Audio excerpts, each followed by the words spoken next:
Well, good morning, good afternoon, or good evening, depending on when you get the chance to watch this. My name's Steve Holland. It's June the 5th, 2020. This is Comic Cuts.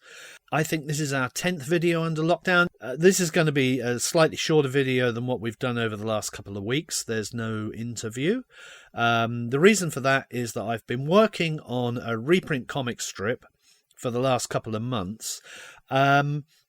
There was a lot of work involved relettering, which I'll explain in a bit. But it was like I could see the light at the end of the tunnel, but I was standing still in the tunnel looking at the light because of the amount of time it was taking to do the videos and the interviews. So I decided this week I was going to actually get the work done, which I'm pleased to say I've done.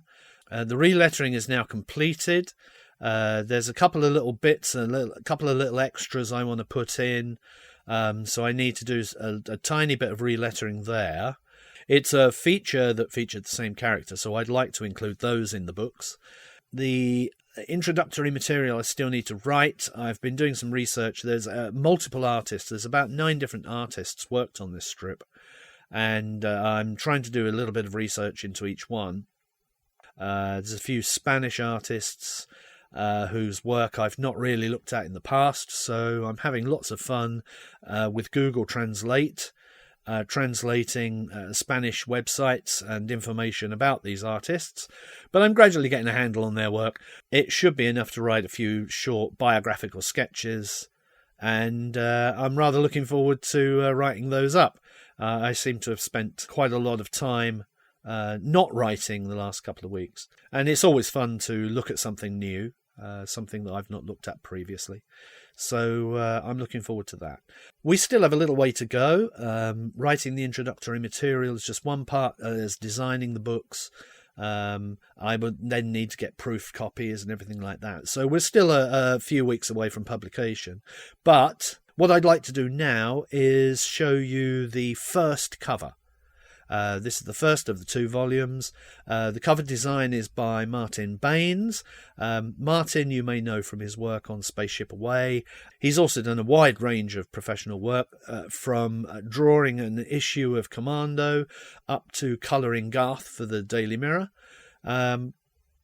So he's got very wide experience. He's also done a couple of covers for Bear Alley in the past, and he's always done me proud. And I'm no less proud of this one.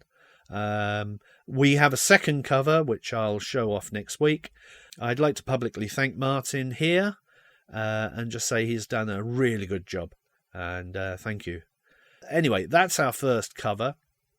If I get an opportunity, what I might do is try to show you what relettering actually involves, because it's taken me a couple of weeks. Although I've not been working solely on that, it has taken me rather a long time, and it's easier to show you rather than tell you, but I'm not quite sure how I can do that, given the limits of the technology that I've got here.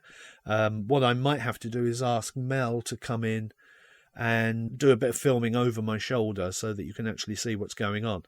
If I can do that, I'll probably do that next week. What other news have I got for you?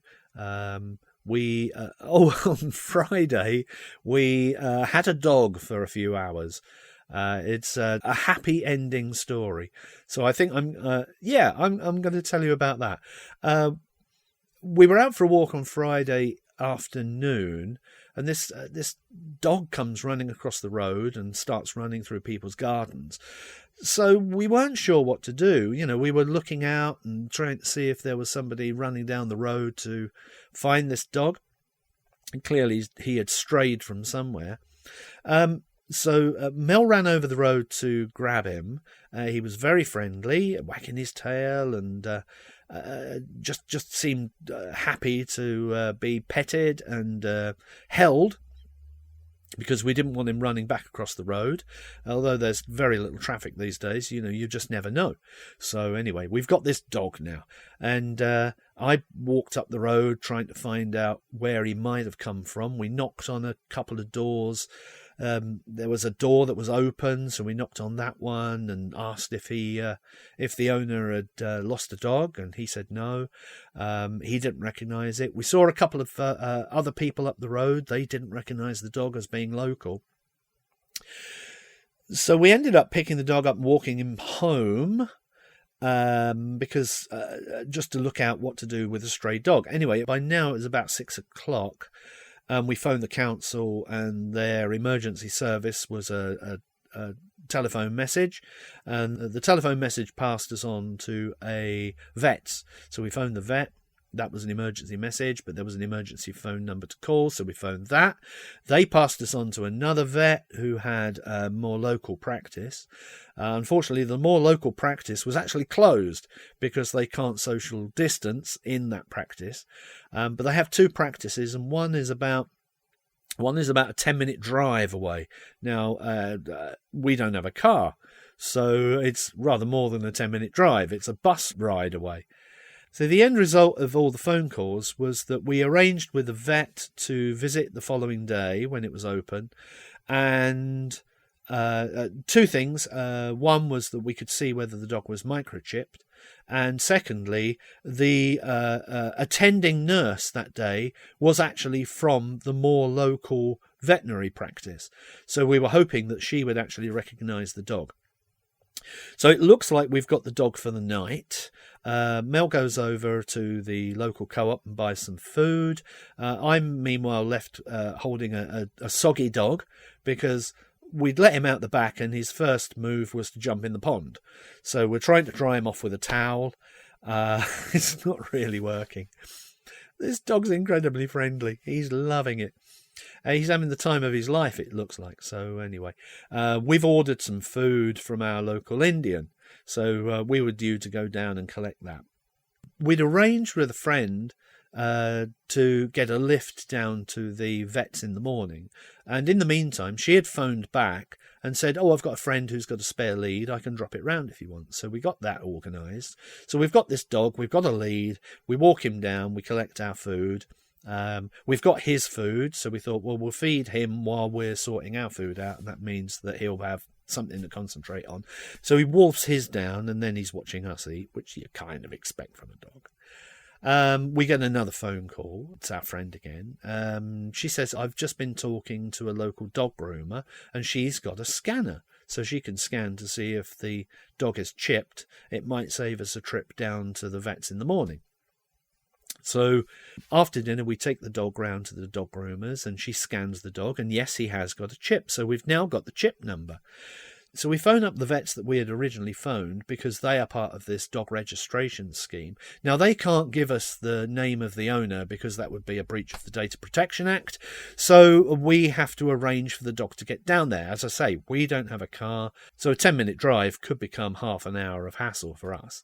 Anyway, our friend again steps in. She comes and collects the dog, takes the dog down to the vets. The vet is able to access the database and the owner receives a phone call. The owner has been going frantic, obviously, as you would expect, and is very pleased to receive this phone call, comes down to the vets, and dog and owner are reunited.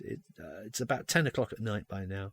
I'm really pleased that we managed to get the dog back that night. I imagine that the poor owner would have been going frantic had the dog been missing all night. They may have felt that the dog was still outside, but I can assure them that the dog was well looked after, well fed, well walked.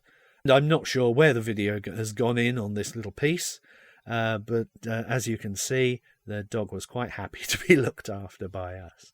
But yeah, a happy story for these troubling times. And that was how we came to have a dog for 5 hours last Friday. Anyway, I'm going to end here. Next week, we can look forward to cover number 2 and hopefully a bit more news on the books, a bit more news on other projects. That's it from me. I hope you all stay safe for another week as you ease back into normal life. And I will see you all again next week. Okay, cheerio.